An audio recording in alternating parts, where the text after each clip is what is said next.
Nelle scorse ore avete visto l'incredibile attentato alla vita del presidente Trump. Per fortuna però le forze dell'ordine hanno già trovato il colpevole e la cosa incredibile, il colpevole è italiano, si chiama Mark Violets, qui trovate le sue fotografie e ci possiamo credere perché a dirlo è Simona Teba, che è uno dei portavoce della Casa Bianca. Forse. Perché forse? Perché Mark Violets non è il colpevole, è italiano, è un giornalista del Twitter Calcio, è un romanista e la storia di come è diventata l'identità dell'attentatore di Trump è meravigliosa e spaventosa al momento stesso. Ne parliamo oggi parlando proprio di informazione e di Twitter e di crisi del giornalismo e forse del fatto che le spunte blu qualche problema in effetti ce l'hanno. Tutto questo qui su Ciao Internet. Io sono Matteo Flora e questa è una nuova puntata. Ciao Internet, partiamo dall'inizio. L'inizio è che un giornalista italiano, Marco Violi, come dice bene peraltro Open, è stato spacciato per l'attentatore di Donald Trump e questa cosa ha funzionato in tutto il mondo con dei risultati incredibili, ma andiamo con ordine. Dietro a tutto questo il famoso Twitter Calcio. Che cos'è il Twitter Calcio? È quella community molto coesa e molto numerosa di persone che trollano, commentano, si insultano, si elogiano, eccetera, nella Twitter sfera italiana basata su calcio. Sono grandi e molto bene organizzati. Addirittura un bell'articolo di Rivista 11 di inizio di quest'anno ipotizzava che il crollo dell'impero dei Ferragnez fosse proprio iniziato a causa del Twitter Calcio. Che sia un estremo o meno, certo è che il Twitter Calcio è davvero molto importante all'interno dell'opinione pubblica italiana e magari non solo.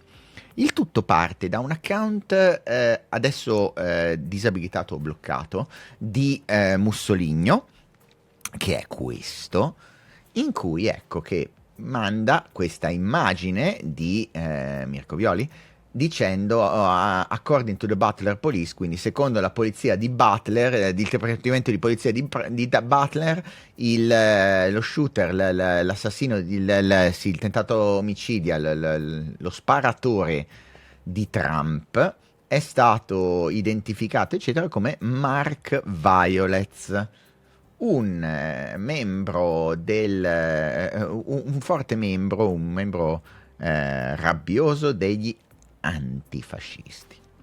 Ok, trollata, ne abbiamo viste tante, eccetera, eccetera. Si lancia uno contro l'altro, è una parte contro l'altra, è una squadra contro l'altra. Dovrebbe in teoria questa cosa diventare un meme interno, eccetera. E invece, il nostro cane della Violesa viene ripreso un po' da un bel po' di altre parti, comprese tutta una serie di gruppi su Telegram e non solo. Da lì il passo verso la ripresa è veloce. Culmina con uno degli account più importanti della Twitter sfera, un po' destrorsa, un po' pro Elon Musk, eccetera, Wall Street Silver, che rilancia lo stesso contenuto più o meno, ok? Aggiunge che appena prima di sparare Mark Violets aveva caricato un video su YouTube dicendo la giustizia sta arrivando, rimette la stessa fotografia e questo account, questo post prende 2 milioni e qualcosa di view prima di essere rimosso, fosse l'unico. Ovviamente viene ripreso da tutti quelli che riprendono i meme di Wall Street, che sono centinaia di account. Questo è ovviamente I meme before I am, che al momento in cui è stato fatto lo screenshot aveva 700 e passa mila visualizzazioni, ma davvero c'è l'imbarazzo della scelta. Vorrei concentrare un secondo la vostra attenzione su un'unica cosa. Guardate la spunta blu o oro di questi account. Anche prima, nel senso anche quelli precedenti sono tutti spunta oro o spunta blu. In questo caso abbiamo Ashton Forbes che dice eccolo qua, guarda, e lo cita ancora per nome, Mark Violets, un membro di Antifa, o Futurist addirittura con l'oro di nuovo, ecco lo shooter, Mark Violets che appena prima di aver un'ora prima dell'attacco postava queste immagini con gli Oswald del nostro tempo, va bene, ancora Mark Violets che ha sparato a Trump, Vision for the Blind che ha sparato ancora, siamo tutti con centinaia di migliaia di visualizzazioni adesso, già che sono 307.000, ma davvero la pletora di contenuti, la pletora di account verificati con la spunta blu che racconta di Mark Violets è immensa. Eccolo qua, questo ragazzo ha visto Mark Violets mettersi in posizione e perché l'hanno lasciato lì, perché Mark Violets è stato lasciato mettere qui, e ancora qua 200.000, 100.000 100.000 riprese. Non solo, salta le lingue. Me ne sono accorto andando a riguardare un attimo da questo tweet di Midnukas che dice attenzione perché si sta rilanciando la stessa fake news negli account in lingua spagnola in Messico, Uruguay, Colombia e Porta Rica, e interessato sono andato a vedere e in effetti a parte questi due che manda, che è NMAS ancora oro o Mark Violets eccetera, ce ne sono un bel po'. Eccolo qui a sinistra che dice ecco Mark Violets è l'aggressore di Trump che ha pubblicato questo video un'ora fa ed è stato ucciso. In questo caso abbiamo 130.000 e qualcosa visualizzazioni. Ecuador Comunicación che dice che i servizi segreti hanno identificato Mark Violets come l'assassino, ancora una volta. Ce ne sono ancora, ecco l'assassino che ha sparato a Trump, o apparentemente questo è Mark Violets, l'uomo che ha sparato a Trump, ancora qua 160-180.000 visualizzazioni. E si va avanti per un bel po', fino ad arrivare nel mainstream con il capo corrispondente della Casa Bianca che scrive ecco Mark Violets che ha caricato un video su YouTube dicendo che è stato identificato come lo shooter di Trump. Fosse solo quello. Chi è Mark Violets, l'uomo che ha sparato a Trump, o ancora NMAS, che vedevamo prima nel tweet, che fa uno speciale raccontando con chi è l'identità, andiamo a conoscere l'identità dello sparatore durante il meeting, e mette ancora questa immagine e racconta. O ancora, questo è India in realtà, che dice chi è Mark Violets, l'antifascista che ha sparato a Trump, con un'altra immagine di un'altra persona che tra l'altro non c'entra assolutamente nulla. Ancora una volta chi è Mark Violets, il tiratore, lo sparatore di Trump. Ah no, ce n'è ancora un'altra tra l'altro, eccolo qui. Chi è ancora questo? Il presunto, in questo momento è diventato presunto. Incredibile, ma è quello che è successo a tutti gli effetti. Non solo, perché poi c'è la galassia dei complottisti e anche quella, bam, chiama e arriva. Guarda, che strano, il volume delle ricerche alle 5 del mattino di oggi su Mark Violets parte e ci credo, è quando è lanciata la fake news. O anche, guarda, gli antifascisti devono essere distrutti fino all'ultimo di loro, rilanciando l'account di Mussolini.